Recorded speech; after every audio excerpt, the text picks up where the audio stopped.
ನಿನಗೆ ನಾನಾಗ್ಲಿ ಅಪ್ಕೊಂಡಿರೋದು ನೆನಪಿರ್ತೈತೆ, ನನ್ನ ನೆನ್ಪಿಟ್ಕೊಂಡು ಈಟೊಂದು ಬೇಜಾರು ಮಾಡ್ಕತಿ ಅಂತ ನಂಗೆ ಯಾವ ಸತ್ಯಾಗ್ಲೂ ಗೊತ್ತಿರ್ಲಿಲ್ಲ ಪಾರು. ನೋಡು ಮಾವ, ನಾನು ಕೋಪ ಮಾಡ್ಕೊಂಡಿದ್ದಕ್ಕೆ ರೀಸನ್ ಇದೆ.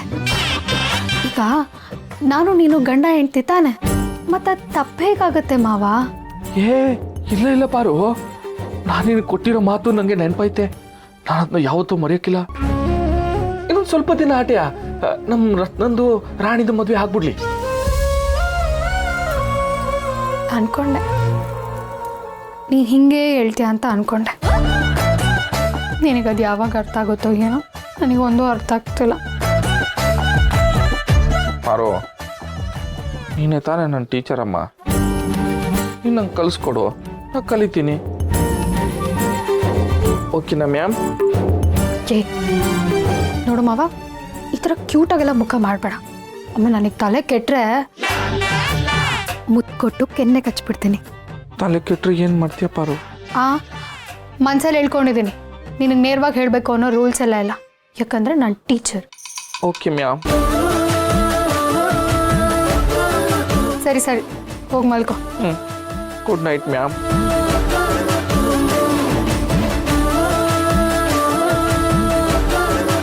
ನೀನು ಅದೆಷ್ಟು ದೂರ ಇರ್ತೀಯ ಇರು ಮಾವ. ನಾಳೆ ನಿನಗೆ ನಾನು ಪ್ರಪೋಸ್ ಮಾಡ್ತಿದ್ದೀನಿ. ನಿನ್ನ ಪ್ರೀತಿನ ಪಡ್ಕೊಂಡೇ ಪಡ್ಕೋತೀನಿ. ನೀನೇನಾದರೂ ಒಪ್ಕೊಳ್ಳಿಲ್ಲ ಅನ್ಕೋ, ನಾನು ಏನು ಮಾಡ್ತೀನೋ ನನಗೆ ಗೊತ್ತಿಲ್ಲ. ನೀನು ಮಾತ್ರ ನನ್ನ ಅಷ್ಟೇ.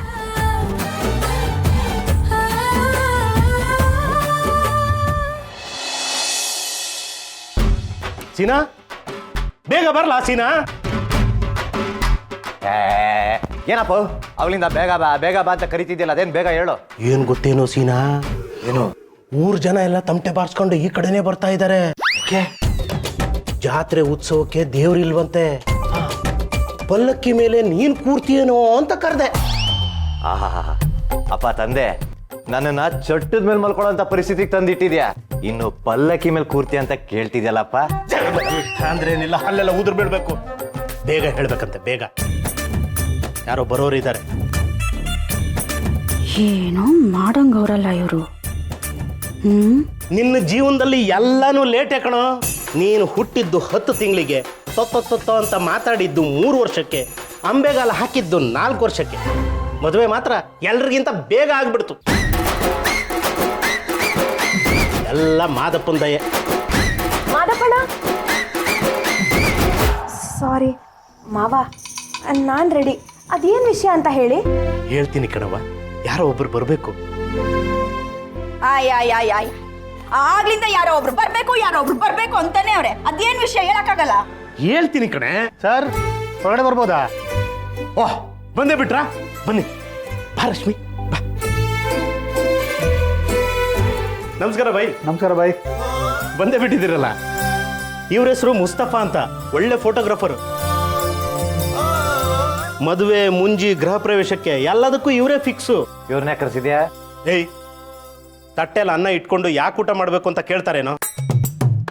ಮದುವೆ ಮನೆಯಲ್ಲಂತೂ ಫೋಟೋ ತೆಗೆಸ್ಕೊಳಕ್ಕಾಗಲಿಲ್ಲ, ಅದಕ್ಕೆ ಈಗ ತೆಗಿಯೋಣ ಅಂತ. ಇವಾಗ ಸಿಟಿಲಿ ಅದೇನೋ ಫೋಟೋ ಶೂಟು ಅಂತ ಫೇಮಸ್ ಅಂತಾರಲ್ಲ. ಹ್ಞೂ ಮಾವ, ತುಂಬಾ ಫೇಮಸ್ಸು. ನಂದು ಎಷ್ಟೋ ಜನ ಫ್ರೆಂಡ್ಸು ಮದುವೆಗೆ ಮುಂಚೆ ತೆಗ್ಸಿದ್ದಾರೆ. ಎಂತ ಒಳ್ಳೊಳ್ಳೆ ಫೋಟೋಗಳು ತೆಗ್ದಿದ್ದಾರೆ ಗೊತ್ತಾ. ನನಗಿದ್ರಲ್ಲೆಲ್ಲ ಇಂಟ್ರೆಸ್ಟ್ ಇಲ್ಲ, ಬೇಕಿದ್ರೆ ನೀವು ತೆಗ್ಸ್ಕೊಳ್ಳಿ. ಅವ ರಶ್ಮಿ, ದೇವ್ರ ಕೋಣೆಗೆ ಹೋಗಿ ಕೈ ಮುಗ್ದು ಗೋಡೆಗೆ ನೇತಾಕಿರೋ ಬಂದೂಕನ್ನ ತಗೊಂಡ್ ಬಾರವ. ಇವನನ್ನು ಸುಟ್ಟಾಕಾದ್ರೂ ಫೋಟೋ ತೆಗಿಸ್ತೀನಿ.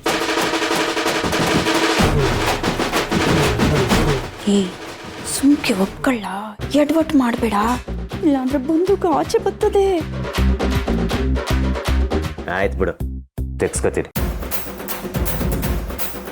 ಈ ಮಾರಿಗುಡಿ ಬೆಟ್ಟದ ಜೊತೆ ನನ್ನ ಫೋಟೋ ಬೇರೆ.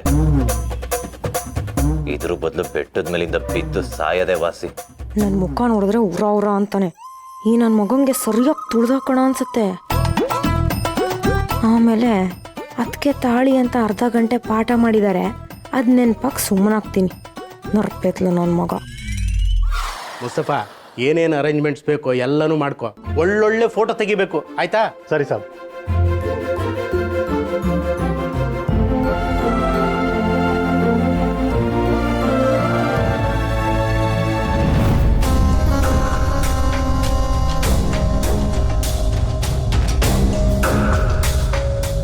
ರಶ್ಮಿ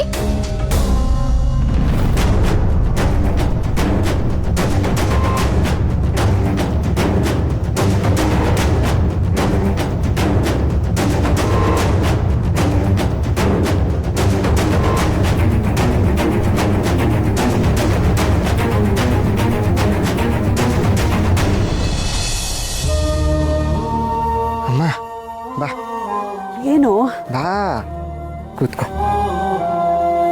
ಅಮ್ಮ ಎಲ್ಲ ಕೆಲಸ ಆಯಿತು, ಇನ್ನೇನಾದರೂ ಕೆಲಸ ಇದೆಯಾ? ಇಡೀ ಆಸ್ತಿ ಪಾಸ್ತಿನೆಲ್ಲ ಅನುಭವಿಸ್ತಾ ರಾಜನಂಗಿರ್ಬೇಕಾಗಿರೋ ನನ್ನ ಮಗ ಈ ಮನೆಯಲ್ಲಿ ಮನೆ ಆಳಿಗಿಂತ ಕಡಿಯಾಗಿದ್ದಾನಲ್ಲ. ಇನ್ನೇನಿಲ್ಲ ಕಂದ, ಎಲ್ಲ ಕೆಲಸ ಆಯ್ತು. ಏನಾಯ್ತು ಅಂತ ಹೇಳ್ತಾ ಇದ್ದೀರಾ?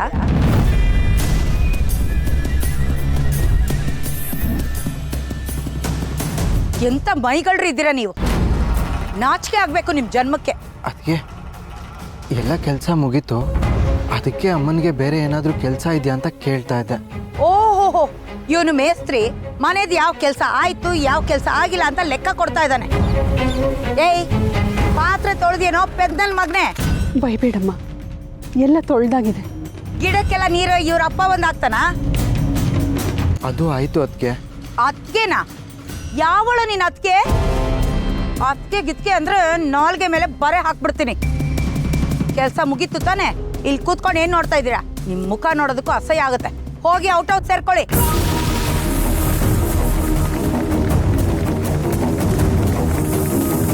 ನನ್ಕೋಬೇಡ ಕಂದ. ಹೊಡಿಲಿಲ್ವಲ್ಲ, ನನಗೇನು ನೋವಾಗಲಿಲ್ಲ, ನೀನೇನು ಬೇಜಾರು ಮಾಡ್ಕೋಬೇಡ. ಅಮ್ಮ, ನಾನು ನಿನ್ನ ಹತ್ರ ಏನೋ ಒಂದು ಕೇಳ್ತೀನಿ, ನೀನು ಹ್ಞೂ ಅನ್ಬೇಕು. ಏನಪ್ಪ? ನನ್ನನ್ನು ದೇವಸ್ಥಾನಕ್ಕೆ ಕರ್ಕೊಂಡು ಹೋಗ್ತೀಯಾ? ಇವತ್ತಿನ ದಿನ ನಾವು ಅಲ್ಲಿಗೆ ಹೋದ್ರೆ ನನಗೆ ಯಾರೂ ಹೊಡೆಯಲ್ಲ, ನಿನಗೆ ಯಾರೂ ಬೈಯಲ್ಲ. ವರ್ಷಕ್ಕೊಂದೇ ಸಲ ಈ ದಿನ ಬರೋದು. ನಾನು ದೇವ್ರ ಹತ್ರ ಕೇಳ್ಕೊಬೇಕು, ನನ್ನನ್ನು ಹೊಡಿದಿರೋ ಹಾಗೆ ಬೈದಿರೋ ಹಾಗೆ ಯಾವತ್ತು ಮಾಡ್ತೀಯಪ್ಪ ಅಂತ. ಕರ್ಕೊಂಡು ಹೋಗ್ತೀಯನಮ್ಮ?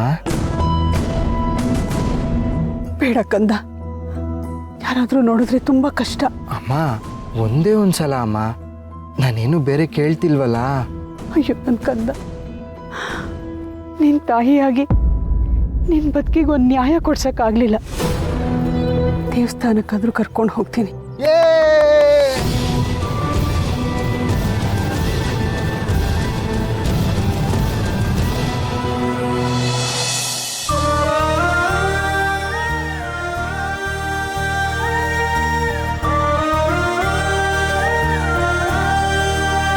ಮಾವ, ಕೊಡು ಕೊಡು ಕೊಡು ಕೊಡು. ಏನ್ ಪಾರು? ದುಡ್ಡು ಕೊಡು ಮಾವ, ನನ್ನ ಆದ್ಮೇಲೆ ಹೆಸರಲ್ಲಿ ಹಾಕ್ಬೇಕಲ್ಲ. ಅದಾ?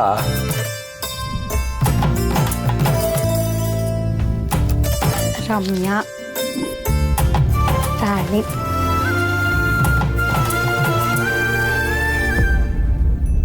ಮಾವ, ರಶ್ಮಿ ಹೆಸರಲ್ಲಿರೋ ಹುಂಡಿಗೂ ಹಾಕ್ಬೇಕಾ?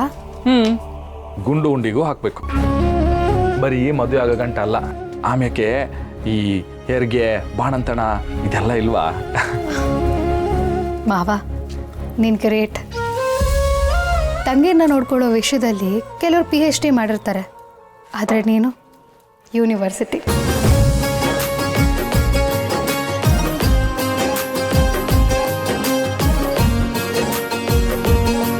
ರತ್ನ,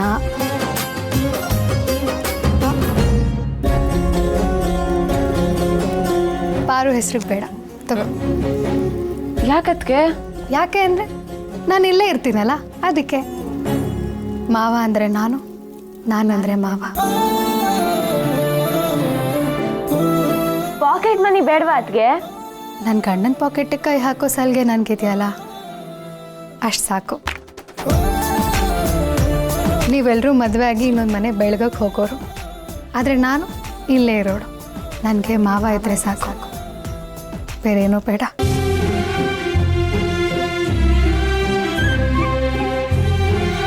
ಸರಿ ಪಾರು, ದೇವಸ್ಥಾನಕ್ಕೆ ಹೋಗಮ್ಮ. ಆ ಮಕ್ಕಳೊಂದು ಕೈ ಮುಗಿದ್ರೆ ಒಂದು ಸಮಾಧಾನ.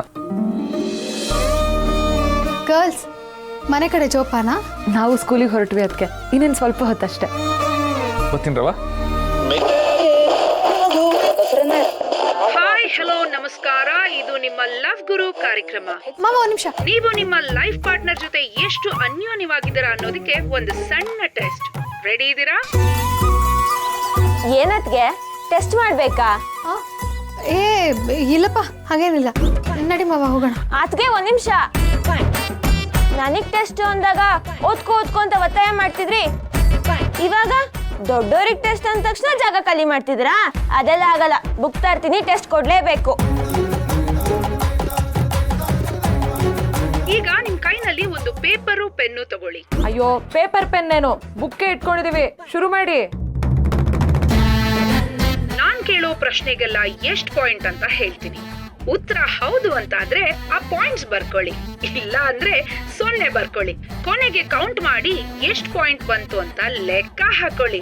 ಆಮೇಲೆ ನಾನ್ ನಿಮ್ ಜೋಡಿ ಅನ್ಯೋನ್ಯವಾಗಿದ್ಯಾ ಇಲ್ವಾ ಅಂತ ಹೇಳ್ತೀನಿ. ಏನಂತೀರಾ? ಸರಿ. ಸೊ ಕ್ವೆಶ್ಚನ್ ನಂಬರ್ 1, ನೀವು ನಿಮ್ಮ ಲೈಫ್ ಪಾರ್ಟ್ನರ್ ಜೊತೆ ಬೈಕ್ ನಲ್ಲಿ ಊರೂರು ಸುತ್ತಿದ್ದೀರಾ? ಹೌದು ಅಂತ ಆದ್ರೆ 50 ಪಾಯಿಂಟ್ಸ್.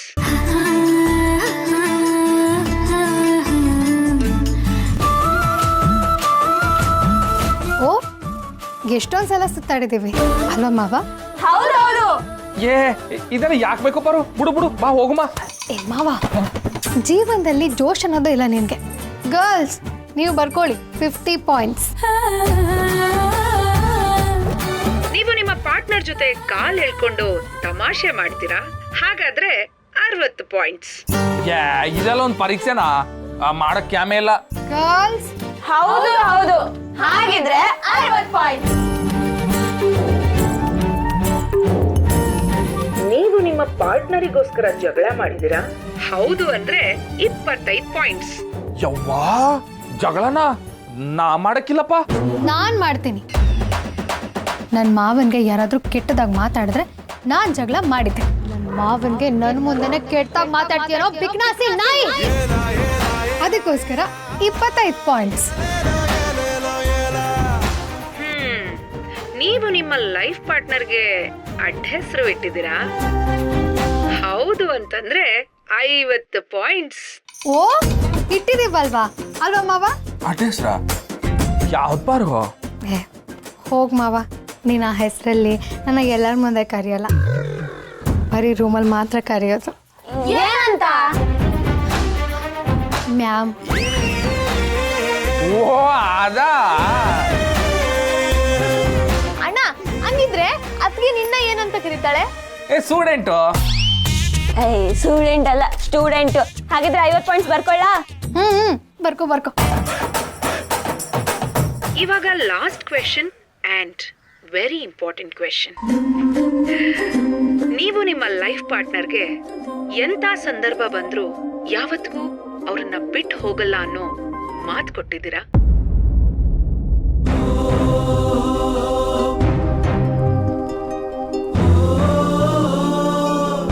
ನಿನ್ ತಂಗಿರ್ ಮದ್ವೆ ಆಗೋವರೆಗೂ ನಾನು ನಿನ್ ಜೊತೆನೆ ನಿಮ್ ಮನೆಯಲ್ಲೇ ಇರ್ತೀನಿ.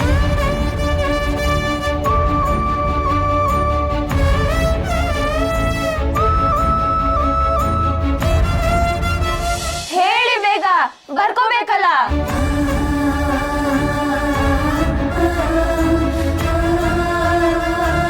ಓ ಮಾತು ಕೊಟ್ಟಾಗಿದೆಯಲ್ಲ, ನಾನು ನನ್ನ ಮಾವನ ಯಾವುದೇ ಕಾರಣಕ್ಕೂ ಬಿಟ್ಕೊಡಲ್ಲ, ಬಿಟ್ಟು ಹೋಗಲ್ಲ ಅಂತ ಮದುವೆ ಆಗಿದ್ದು ಮೊದಲನೇ ದಿನನೇ ಮಾತು ಕೊಟ್ಟಾಗಿದೆ. ಮಾವನು ಮಾತು ಕೊಟ್ಟಾಗಿದೆ. ನಮ್ಮಿಬ್ರು ಪ್ರೀತಿ ಎಷ್ಟು ಮಟ್ಟಿಗೆ ಬೆಳೆದಿದೆ ಅಂದರೆ ಮಾತಾಡೋದೇ ಬೇಡ, ಕಣ್ಣಲ್ಲೇ ಎಲ್ಲ ಅರ್ಥ ಆಗುತ್ತೆ.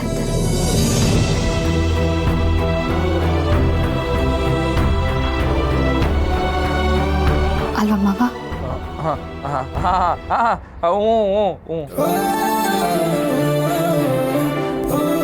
ಇವಾಗ ನೀವು ನಿಮ್ಮ ಸ್ಕೋರ್ಸ್ ನ ಕೌಂಟ್ ಮಾಡುವಂತ ಸಮಯ. ಐ ನೋ ಕಪಲ್ಸ್ ಎಲ್ರು ಕಾಯ್ತಾ ಇದ್ದೀರಾ ಅಂತ. ಸೊ 140ಕ್ಕಿಂತ ಜಾಸ್ತಿ ಬಂದಿದ್ರೆ ನೀವು ಅಲ್ಟಿಮೇಟ್ ಕಪಲ್ ಅಂತ, ನಿಮ್ಮಂತ ಜೋಡಿ ಇನ್ನೊಂದಿಲ್ಲ ಅಂತ ಅರ್ಥ. ಏನಕ್ಕೆ ಕಾಯ್ತಾ ಇದ್ದೀರಾ? ಈಗಲೇ ನಿಮ್ಮ ಸ್ಕೋರ್ ಅನ್ನ ಚೆಕ್ ಮಾಡಿ ನೀವುಗಳು ನಿಜವಾಗ್ಲೂ ಮೇಡ್ ಫಾರ್ ಈಚ್ ಅದರ್ ಹೌದಾ ಇಲ್ವಾ ಅಂತ ಆದಷ್ಟು ಬೇಗ ನನಗೆ ಕರೆ ಮಾಡಿ ತಿಳಿಸಿ. So signing out. ಮತ್ತೆ ನಾನು ನಿಮ್ಮ ಲವ್ ಗುರು ಕಾರ್ಯಕ್ರಮದಲ್ಲಿ ಮತ್ತೆ ಭೇಟಿ ಆಗ್ತೀನಿ. See you until then, bye, take care.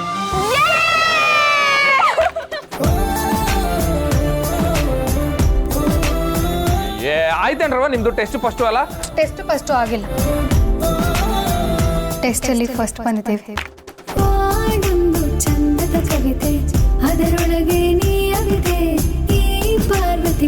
ಇವತ್ತು ನಾನು ಪ್ರಪೋಸ್ ಮಾಡೇ ಬಿಡ್ತೀನಿ. ಯಾವ ಅಡೆತಡೆ ಬರಲಿಲ್ಲ ಅಂದ್ರೆ ಸಾಕಪ್ಪ. ನಡಿ, ಈಗ ದೇವಸ್ಥಾನಕ್ಕೆ ಹೋಗೋಣ. ಸರಿ ಬರ್ತೀನಿ ಕಣವ್ವ.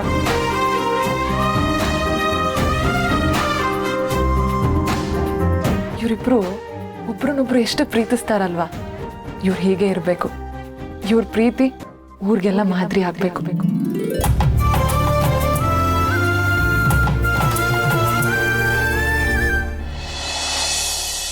ಅಲ್ಲಪ್ಪಯ್ಯ, ಆ ಶಿವನು ಪಾರ್ವತಿನ ಡಿವೋರ್ಸ್ ತಗೊಂಡು ದೂರ ಆಯ್ತವ್ರೆ ಅಂದಕ್ಕೆ ಖುಷಿ ವಿಚಾರ ಅಲ್ವೇ?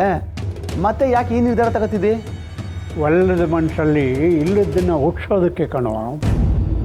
ದಣಿ, ನೀವು ಯಾವನು ಹೇಳಿದ್ರು ಈ ತಲೆಗೆ ಹೋಗಕ್ಕಿಲ್ಲ. ಆ ಶಿವು ಮತ್ತು ಪಾರ್ವತಿ ಇಷ್ಟಪಟ್ಟು ಮದುವೆ ಆಗಿದ್ದಾರೆ ಅಂತ ನಾನು ಅಂದ್ಕೊಂಡಿದ್ದೆ. ಆದರೆ ನಮ್ಮ ಪರಶು ಹೇಳಿದ ಮೇಲೆ ಗೊತ್ತಾಗಿದ್ದು ಆ ಪಾರ್ವತಿ ಬೇರೆ ಯಾರನ್ನೋ ಇಷ್ಟಪಟ್ಟಿದ್ಲು. ಅವಳಿಗೆ ಸಹಾಯ ಮಾಡೋಕ್ಕೋಸ್ಕರ ಶಿವು ಇಷ್ಟೆಲ್ಲ ನಾಟಕ ಮಾಡ್ದ ಅಂತ.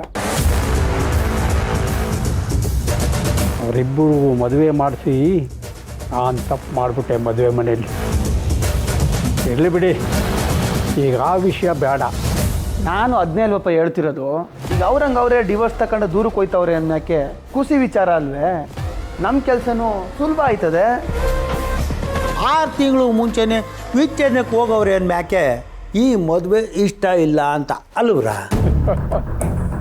ಇಲ್ಲೇ ಇರೋದು ಕಣ ತರಲೆ ಛತ್ರಿ. ಒಬ್ಬರ ಜೊತೆ ಇನ್ನೊಬ್ಬರು ಬದುಕೋಕ್ಕಾಗಲ್ಲ ಅನ್ನೋ ಸ್ಥಿತಿನಲ್ಲಿದ್ದರೂ ಆ ಪಾರ್ವತಿ ಶಿವನ ಅದೆಷ್ಟು ವಹಿಸ್ಕೊಂಡು ಬರ್ತಾಳೆ. ಆ ಶಿವು ಕೂಡ ಪಾರ್ವತಿ ಹಾಕಿದ ಗೆರೆ ದಾಟಲ್ವಲ್ಲ. ಇಷ್ಟೆಲ್ಲ ಅವರಿಬ್ಬರ ಮಧ್ಯೆ ಪ್ರೀತಿನೇ ಇಲ್ಲದೆ ಆಗಿದ್ದಾವೆ ಅಂದರೆ ಈ ಜೊತೆಲೇ ಇದ್ರೆ ಪ್ರೀತಿ ಹುಟ್ಟೋದಕ್ಕೆ ಎಷ್ಟೊತ್ತು ಬೇಕು? ಹೋಮ ಮಾಡಿದ್ರೆ ಕ್ಷಾಮ ಹೋಗುತ್ತೋ ಇಲ್ವೋ, ಆದರೆ ಜೊತೆಲೇ ಇದ್ದರೆ ಅವರಿಬ್ರಿಗೂ ಪ್ರೇಮ ಆಗೋದಂತೂ ಗ್ಯಾರಂಟಿ ಅಲ್ವಾ? ಅಪ್ಪಯ್ಯ, ತಲೆ ಕೆಟ್ಟೋಯ್ತೈತೆ. ಎರಡನ್ನೂ ನೀನೇ ಹೇಳ್ತಿದ್ಯಾ. ಜೊತೆಲಿದ್ರೆ ಪ್ರೀತಿ ಆಯ್ತದೆ ಅಂತಲೂ ಹೇಳ್ತೀಯ. ಈಗ ಡೈವರ್ಸ್ ತಗೊಂಡು ದೂರ ಆಯ್ತವ್ರಲ್ಲ, ನಾವಾಗ ಚಿಂತೆ ಮಾಡಬೇಕು? ಕಡಿ ಅಂದರೆ ಕಪ್ಪೆ ಕೋಪ, ಬಿಡಿ ಅಂದರೆ ಹಾವು ಕೋಪ ಅಲ್ವಾ? ಈ ವರ್ಷದಿಂದ ನಿಮ್ಮ ತಾವೇ ಇದ್ದೀನಿ, ನಿಮ್ಮ ಜೊತೆಯಾಗಿ ಕೆಲಸ ಮಾಡ್ಕೊಂಡಿವ್ನಿ. ಅದು ಯಾವ ಟೈಮ್ನಾಗೆ ಏನು ಹೇಳ್ತಿರೋ ನಮ್ಗಂತೂ ಅರ್ಥ ಆಯ್ಕಿಲ್ಲ. ಹೊಸಿ ವಿವರವಾಗಿ ಹೇಳ್ಬಾರ್ದಾ? ಛತ್ರಿ, ಆ ಶಿವು ಪಾರ್ವತಿ ಡಿವೋರ್ಸ್ ತಗೊಳ್ಳೋದು ನಿಜ ಅಂತ ಆದರೆ ಇಷ್ಟು ದಿವಸ ಯಾಕಿದ್ದಾರೆ ಜೊತೆಯಲ್ಲಿ? ನನಗನ್ಸುತ್ತೆ ಆ ಶಿವು ಪಾರ್ವತಿನ ಕೇಳ್ಕೊಂಡಿರ್ತಾನೆ, ಅವನ ತಂಗಿ ಮದುವೆ ಆಗೋರ್ಗೂ ದಯವಿಟ್ಟು ಜೊತೆಯಲ್ಲಿರುವಂತ. ಅದಕ್ಕೆ ಅವಳ ಜೊತೆಯಲ್ಲಿದ್ದಾಳೆ. ಅವರಿಬ್ಬರು ಬೇರೆ ಆಗಿ ಯಾವಾಗಾದರೂ ಹಾಳಾಗೋಗ್ಲಿ, ಅದು ನಮಗೆ ಬೇಡವಾಗಿರೋ ವಿಷಯ. ಆದರೆ ಇವಳು ಡಿವೋರ್ಸ್ ತೊಗೊಂಡು ಮನೆ ಬಿಟ್ಟು ಹೋಗ್ತಾಳೆ ಅನ್ನೋ ವಿಷಯನ ನಾವು ಊರು ತುಂಬ ಹಬ್ಸಿದ್ರೆ ಆಮೇಲೆ ಜನ ಮಾತಾಡ್ಕೋತಾರೆ, ಇವು ಮನೇಲಿ ಮದುವೆ ಆದಮೇಲೆ ಯಾರೂ ಉಳಿಯೋದೇ ಇಲ್ಲ ಅಂತ. ಮೊದಲು ಆ ಶಿವು ತಾಯಿ, ಆಮೇಲೆ ಅವನ ಹೆಂಡತಿ, ಮುಂದೆ ಅವನ ತಂಗಿದವರು ಅಂತ. ಈ ಮಾತುಗಳು ಬಾಯಿಂದ ಬಾಯಿಗೆ ಹಬ್ಬಿ ಹೆಮ್ಮರವಾಗಿ ಊರು ತುಂಬ ಬೆಳೆಯುತ್ತೆ. ಆಮೇಲೆ ಅವ್ರ ಮನೆಗೆ ಯಾರು ಬರ್ತಾರೋ ಹೆಣ್ಣು ನೋಡೋದಕ್ಕೆ,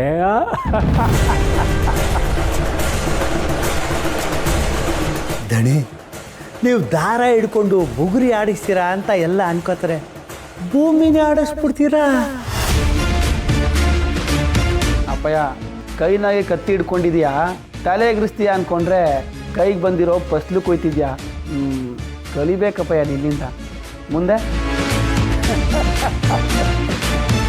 ತಡ ಮಾಡೋದು ಬೇಡ, ಹೊಡ್ಸಿ ತಮಟೆ ಸೇರ್ಲಿ ಪಂಚಾಯತಿ. ಊರು ತುಂಬ ಶಿವು ಮನೆಯೇ ಬಾಡೂಟ.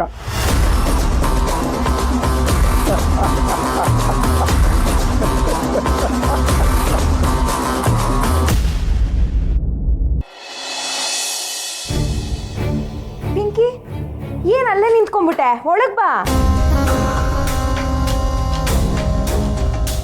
ಏನಾರು ಹಾಕಿ ಕೊಟ್ಬಿಡ್ತಾಳೆ ಹಿಂಗೆ. ಅಂತ ಚೆನ್ನಾಗಿರೋ ಹುಡುಗಿ ಅಂಥ ಕೆಲಸ ಎಲ್ಲ ಮಾಡೋಕ್ಕಿಲ್ಲ ಕಣ್ಲ. ಮಾವ, ಇವಳು ನನ್ನ ಫ್ರೆಂಡು ಪಿಂಕಿ ಅಂತ. ನಾನು ಇವಳು ಒಟ್ಟಿಗೆ ಇವ್ರ ಜಿಮ್ಗೆ ಹೋಗ್ತಾ ಇದ್ವಿ. ನೋಡಿದ್ದೀನಲ್ಲವ, ಅವತ್ತು ದೇವಸ್ಥಾನದಲ್ಲಿ ಬಿದ್ದಿದ್ದು ನೀನೇ ಅಲ್ವಾ ತಾಯಿ? ಬಿದ್ದಿದ್ದು ನಾನೇ ಅಂಕಲ್, ಆದರೆ ಬೀಳಿಸಿದವರು ಬೇರೆ ಯಾರೋ ಇದ್ದಾರೆ.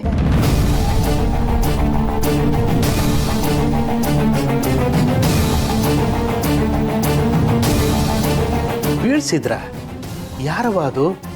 ಅಲ್ಲಿ ನಮ್ಮನ್ ಬಿಟ್ರೆ ಬೇರೆ ಯಾರು ಇರ್ಲಿಲ್ವಲ್ಲ? ಕಣ್ಮುಂದನೇ ಇರ್ತಾರ ಅಂಕಲ್, ಆದ್ರೆ ಕಾಣಿಸಲ್ಲ ಅಷ್ಟೇ. ಮುಂದೊಂದಿನ ಎಲ್ಲ ಗೊತ್ತಾಗುತ್ತೆ. ನಿನ್ನ ಫ್ರೆಂಡ್ ತಲೆ ನಟ್ಟು ಬೋಲ್ಟು ಸ್ವಲ್ಪ ಲೂಸು ಅಂತ ಕಾಣುತ್ತೆ. ಅಯ್ಯೋ ಪಾಪ, ಹೋಗ್ಲಿ ಬಿಡಿ ಮಾವ. ಮತ್ತೆ ಆರಾಮ ಸೀನಾ ಅವರೇ? ಸೀನಾ ಅವರೇ, ನಿಮ್ಮನ್ನೇ ಕೇಳ್ತಿರೋದು, ಆರಾಮಾಗಿದ್ದೀರಾ? ಆರಾಮ್. ಏನ್ಲ ಜಿಮ್ ಹೇಳ್ಕೊಡೋದು ನೀನೇ ಅಂತೆ, ಇಲ್ಲಿ ನೋಡಿದ್ರೆ ಇವ್ರು ಯಾರು ಅಂತ ಗೊತ್ತೇ ಇಲ್ಲ ನಂಗೆ ಆಡ್ತಾ ಇದೆಯಾ? ಸೀನಾ ಅವ್ರು ಹಾಗೆ ಅಂಕಲ್, ಮಾಡೋದೆಲ್ಲ ಮಾಡ್ತಾರೆ, ಆಮೇಲೆ ಏನೋ ಗೊತ್ತಿಲ್ದಾಗಿ ಇರ್ತಾರೆ ಅಲ್ವಾ ಆಂಟಿ?